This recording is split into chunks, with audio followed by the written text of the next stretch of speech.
I just had the strangest dream. Disturbing, really. No, beyond disturbing. Terrifying. Terrifying. And yet, I can't really remember exactly what made it so scary. I'm not sure why I woke up shaking. Why my sleep shirt is soaked through from the sweat. Or why my heart is still pounding so. It was the dream again. In the dream, I was back in Johnston Hollow. Back on Wayland Avenue, and Donnie Mae and Jimmy McIntyre were there. And the Cruz twins were there too.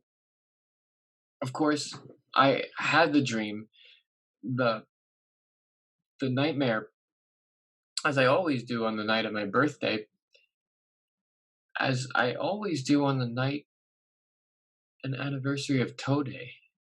Toe Day! Wow. That was a long time ago.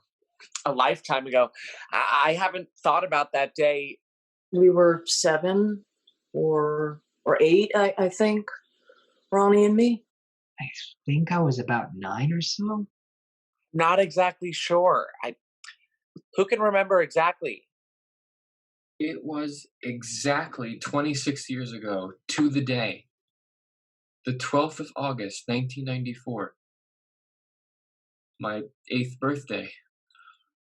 It was also the day after the last Major League Baseball games of that season were played, as a result of the strike that not only ended the season, also prevented a World Series from happening for the first time since 1904. I remember it was hot as hell. The night before Milwaukee played Cleveland. The Brewers kicked the shit out of Cleveland. It was brutal. I was there. My dad took me for my birthday, as he did every year. But that year he took me on the day before my birthday, on account of the threat of a strike. It was definitely in the summer. And the incident took place on my birthday, the very next day after that last game. Yeah. A lot of water goes under a bridge in 20-some years. I haven't thought about Johnston Hollow in years. I barely remember those days. I was only 7 or so. Our dad got transferred right around that time, and we were still in Johnston Hollow, but on the other side of town. He got transferred right after the incident. Never liked Johnston Hollow. Even as a kid, I knew that I had to get out. I'd leave as soon as I was able to. I didn't care where. I just wanted to move away, and the sooner the better. I always knew I'd get out as soon as I finished school. And I did. I moved here, to Boston. Seattle. Atlanta. San Francisco. I'm here for over 25 years, and I almost never think about those days back in Johnston Hollow. Or the Toe Day, specifically. And yet, for some reason, it all came racing through me tonight. In a dream. In a nightmare. I have no idea why. I'm sure I had suppressed that day. Suppressed that event deeply, adequately enough. I've never forgotten. Maybe because it happened on my 8th birthday? All I know is every year since, it comes rushing back to me, blazing through my brain in a dream, a nightmare, almost as if to haunt me. The memories that dream has conjured up has really upset me. much more than I would have expected. It's made me feel, I don't know, guilty? It's almost made me feel nauseous. As it has every year on the night of my birthday. His name was Kenzik. Old Man Kenzik, as we used to call him. We never actually saw him, but we knew he was creepy, and his house was creepy, scary, and creepy. At times, he'd yell at us, "Get away from our property! Go on now, get you punks!" We'd hear him, but we never actually saw him. He was just an angry old voice emanating from behind the bushes. The hedges which concealed him from the rest of the world grew immeasurably high. They were incredibly high and incredibly well groomed. It's unclear in looking back exactly how or when this towering and thick vegetation got its expert primping. We never once saw him or anyone else working on the hedge, and yet, well barbered this greenery was. Nearly twice a week, we did hear the whirring of the power mower that he used to cut the lawn. We heard it that day. We could also smell the strong bouquet of cheap gasoline he used to run the mower. We could smell the potent exhaust fumes of that power mower, even through the otherwise impenetrable shrubbery. We smelt it that day. And on that hot August day, the gang was, as they usually were on such days, in the middle of a red brick street known as Wayland Avenue, playing $3. $1 for catching it on a fly ball, 75 cents for catching it on one bounce, a half a buck for a two bouncer, and so on. I was never much for sports because I wasn't any good at sports. My own father said I threw the ball like a girl and ran like a clumsy bungler as a result of my weight. But I certainly loved $3. I guess because I could really hit the ball and I didn't have to run or throw or anything. Johnny Cruz, one of the twins, was by far the best at the game. Usually racked up his $3 while I was just still collecting only pocket change. Johnny's twin brother, Ronnie, didn't play because he was a bleeder. Too risky, Mom said. Mom thought every endeavor was too risky for Ronnie. Even a Saturday matinee of a scary movie with the gang down at the Variety Theater was too risky. As a result, Ronnie was a sad kid. He watched life from the curb, from the sidelines. Donnie always tried to get into the game, but normally they wouldn't let him unless they really needed another player.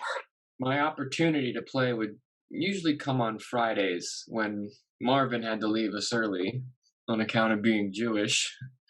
Then, and only then, would they let me play.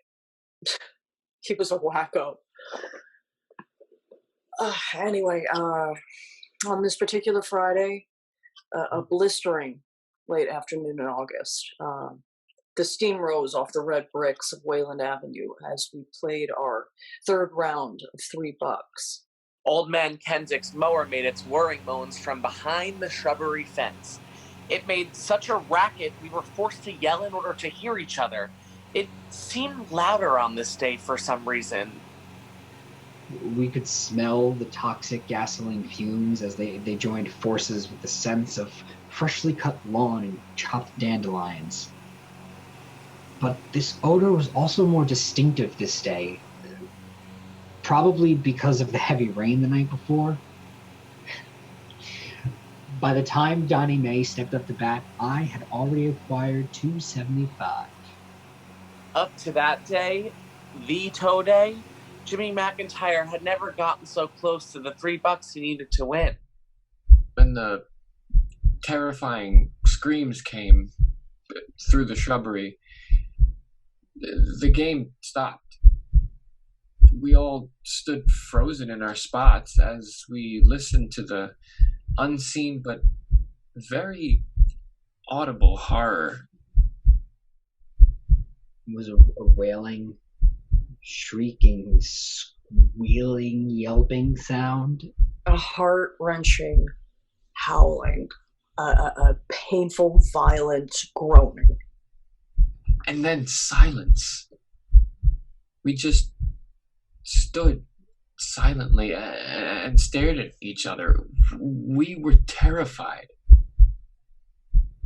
And then, without discussing it, we just ran. We ran as fast as we could. I never ran that fast in my life. We ran to the woods at the end of Westerland Road, down past Benton Creek. Straight to our hideout. The cave where we often used to smoke a cigarette or share a beer that we had stolen off of our neighbor, Mr. Power's back porch. We stayed there for hours. I remember I was shaking. We all knew we should have told someone, some adult. And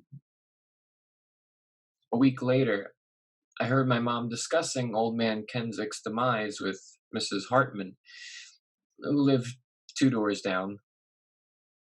It turned out old man Kensick was a bleeder too. He had apparently hit his head on the stone bench, knocked himself out, and then bled to death.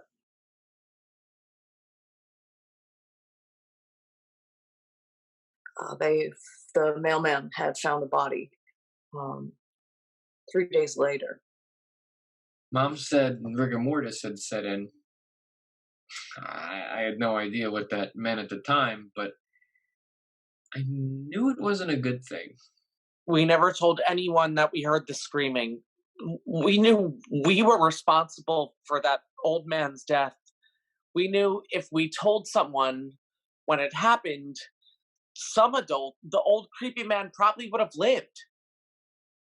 so we made a secret pact to tell no one. A secret pact to remain silent, and we stuck to that pact. We told no one. Well, I actually did tell my older stepbrother, Nathan. He was not quite an adult. He was like 16 at the time, and he was nasty as shit. Nathan told Donnie that old man Kensick would come back to get even with us someday. It might be a day, it might be a year, it might be a decade, but he will be back and he will get his revenge. Nathan made me give him the $275 I'd earned in the game so that he wouldn't tell anyone. The ambulance men took it, the body. They took the body away. It was missing a toe, a big toe. Then came 3 days of heavy rain. We all stayed inside. It's probably just as well. No one was really feeling like playing $3 anyway. The rains had picked up the toe from the old man's lawn. The water carried it in its stream out behind the bushes, past the sidewalk, and along the curb. It eventually reached the sewer. The water let it drop down in the sewer. It landed on a pile of dried leaves. The leaves that Mrs. Randall raked into the sewer the previous fall. But none of us knew this. None of us knew the whereabouts of the old man's big severed toe. The next time we played $3, the ball got away. It rolled down the sidewalk. It rolled along the curb. It rolled into the sewer. That's when we saw it. That's when we saw the big, dead, severed toe. It was a clear white. The rain had washed away the blood. The yellow toenail touched the baseball. It stared at us. Ronnie threw up, and we all went home.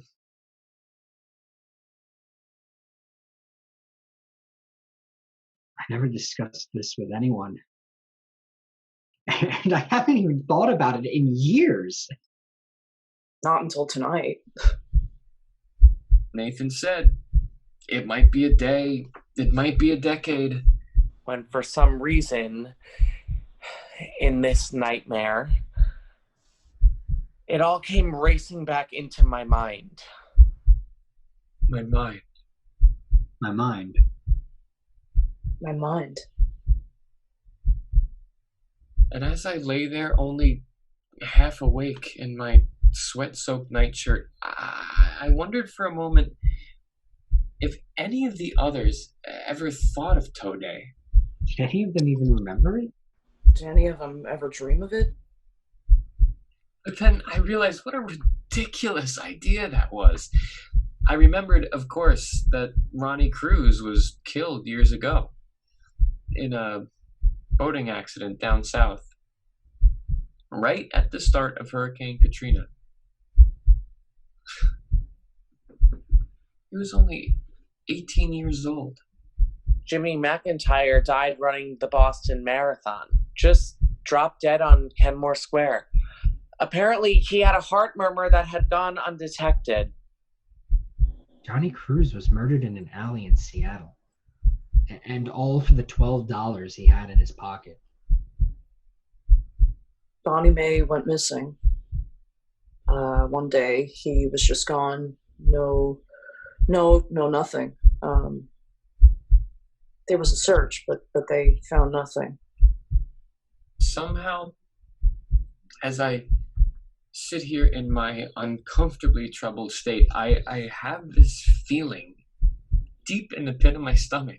Deep down into my soul. An almost certain feeling. An almost certain feeling. This thing isn't over. This thing isn't over. In fact, it may just be the beginning.